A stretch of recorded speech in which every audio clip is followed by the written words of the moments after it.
అదానీ వ్యవహారంపై ప్రశ్నిస్తున్నందుకే కేంద్ర ప్రభుత్వం దుర్మార్గంగా ప్రవర్తిస్తుందని రాహుల్ గాంధీ ఆరోపించారు. అదానీకి మోదీకి ఉన్న సంబంధం ఏమిటి? అదానీ షేర్ కంపెనీలకు 20,000 కోట్ల రూపాయలు ఎలా వెళ్లాయని, ఎవరి సొమ్ము అని తాను ప్రశ్నిస్తున్నట్లు రాహుల్ గాంధీ తెలిపారు. తాను సత్తాని మాట్లాడుతున్నానని, ఇందుకోసం ఎంతవరకైనా వెళ్తానని రాహుల్ అన్నారు. అదానీ విషయం ప్రస్తావించినప్పుడు ప్రధాని మోదీ కళ్ళల్లో భయం కనిపిస్తుందని ఆయన అన్నారు. తన పార్లమెంట్ సభ్యత్వంతో వేటుకు అదే కారణమని అభిప్రాయపడ్డారు.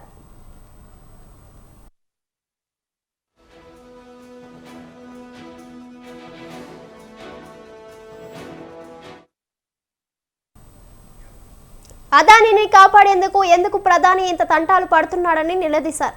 సత్యం కోసం పోరాడడం, ప్రజాస్వామ్యం పరిరక్షణే తన లక్ష్యమని రాహుల్ ప్రకటించారు. అనర్హత వేటు వేసినా, జైలుకు పంపినా తన పోరాటం సాగుతూనే ఉంటుందని కాంగ్రెస్ నాయకుడు వివరించారు.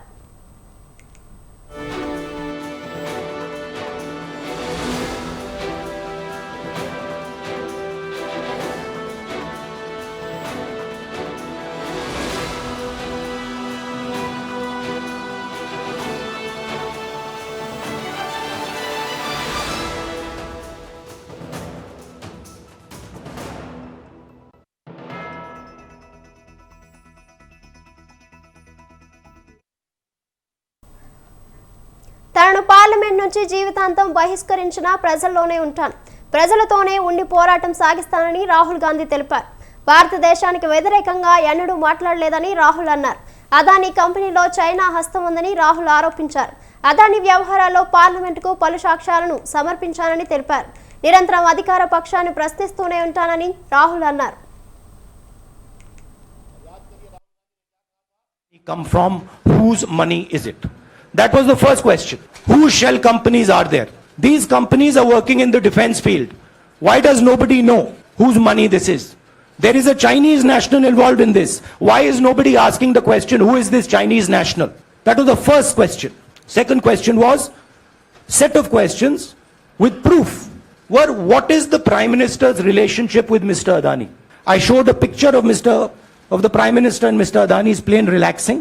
I gave documentation about the defense industry, about the airports, about statements made in Sri Lanka, about statements made in Bangladesh, pictures of Mr. Narendra Modi sitting with the State Bank chairman in Australia, and I put this proof on the table. Immediately after that, the BJP started its work. My speech was expunged. I wrote a letter to the Speaker with a detailed explanation on the defense industry, on the airports, with press clippings, supporting documents, legal documents, and said this is the supporting foundation of my speech. I have not made this speech, I have not invented this. This is detailed research, here it is.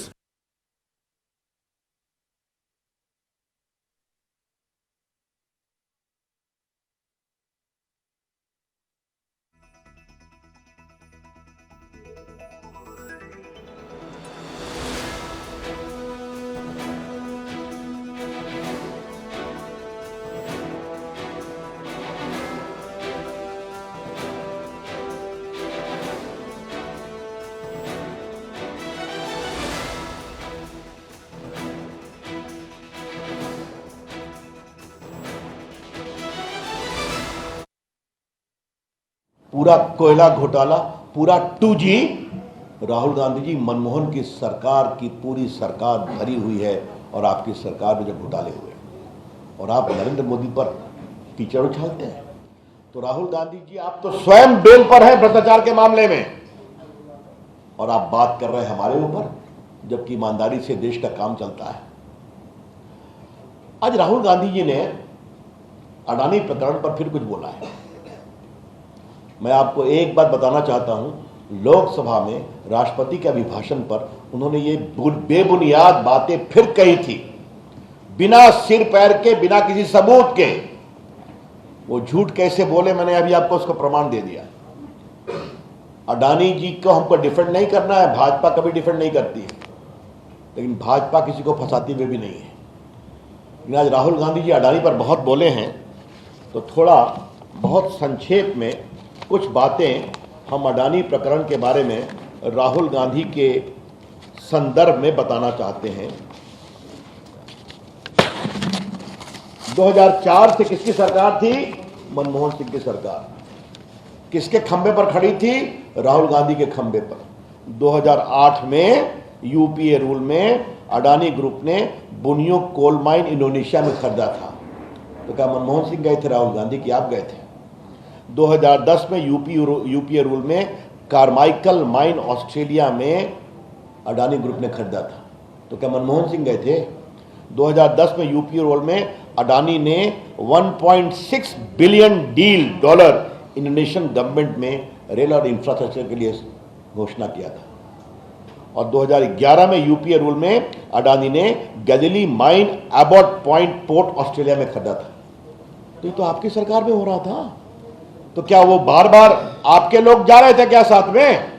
और सुनिए, उनकी सरकार में और क्या क्या हुआ है तो मैं आपको बताना चाहता हूं कि 65,000 करोड़ का पूंजी निवेश अडानी ग्रुप राजस्थान में कर रहा है, 15,000 करोड़ का बंगाल में कर रहा है, और उसकी माइन को एक्सटेंशन मिला है छत्तीसगढ़ में 2022 में उनकी कांग्रेस सरकार में, और केरला में भी हो रहा है। तो देश के व्यापारी देश के लिए काम करें, अच्छी बात है।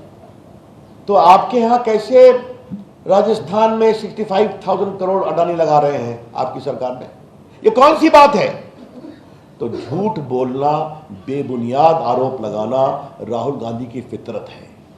याद करिए, राफेल के मामले में चौकीदार चोर कहा था ना, और बाद में सुप्रीम कोर्ट ने जब डांट लगाई तो उन्हें माफी मांगा, और 10 साल तक भारत के वायुसेना के लिए मारक हवाई जहाज वायुसेना के बार बार कहने के बावजूद नहीं दिया गया, क्योंकि कट और कमीशन नहीं मिला था।